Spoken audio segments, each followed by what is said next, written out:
দীর্ঘদিন ধরে নিজেদের মধ্যে বিবাদ, আর সেই বিবাদ মিটিয়ে বিদ্যালয়ের পরিচালন সমিতির গঠন প্রক্রিয়া সম্পন্ন হলো। রতুয়া 1 ব্লকের চাঁদমণি 2 গ্রাম পঞ্চায়েতের বাটনা জেএমও সিনিয়র হাই মাদ্রাসায় পরিচালন সমিতি গঠন করল তৃণমূল।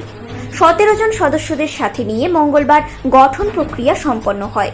প্রায় 1.5 বছর আগে এই বিদ্যালয়ের পরিচালন সমিতি নির্বাচন প্রক্রিয়া সম্পন্ন হয়েছিল। সবকটি আসনে জয় হাসিল করেছিল তৃণমূল। তবে কে হবে সভাপতি সম্পাদক তা নিয়ে তৃণমূলের সদস্যদের মধ্যে বিবাদ চলছিল।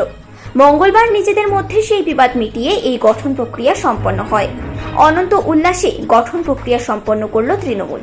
বিদ্যালয়ের সার্বিক উন্নয়নের লক্ষ্যে আগামী দিনে এই পরিচালন সমিতি কাজ করবে বলে জানাচ্ছেন নবগঠিত পরিচালন সমিতির সদস্যরা।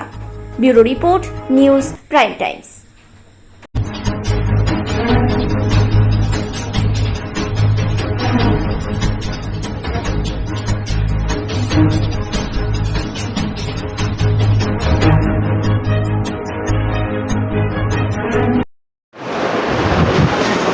আজকে আমাদের ম্যানেজিং কমিটি গঠন হলো, অফিস বিয়ারার যাকে বলে।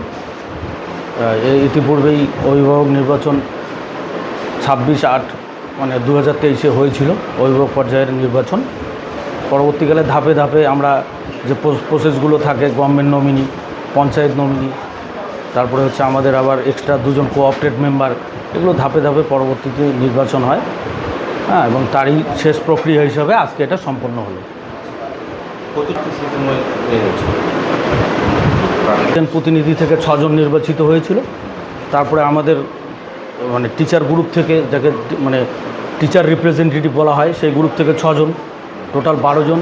এরপরে 2 জন কোঅপশন মেম্বার, শুধু আমাদের সিনিয়র মাদ্রাসার ক্ষেত্রে এটা আছে।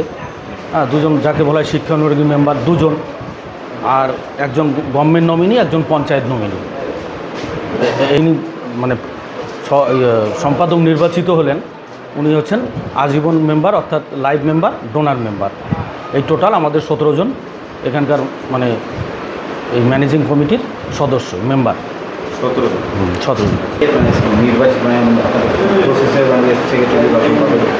জনের মধ্যে থেকেই আজকে নির্বাচন হলো। লাইভ মেম্বার তথা ডোনার মেম্বার, উনি সম্পাদক নির্বাচিত হলেন। এবং এমদাদুল হক, যিনি হচ্ছেন গার্জিয়ান প্রতিনিধি থেকে এসছে, গার্জিয়ান গ্রুপ থেকে এসছে, উনি প্রেসিডেন্ট নির্বাচিত হলেন। এবং মোহাম্মদ শাকিম মানে আব্দুল শাকিম, উনি ভাইস প্রেসিডেন্ট নির্বাচিত হলেন। আপনার নাম এবং আপনার ডেজিগনেশন?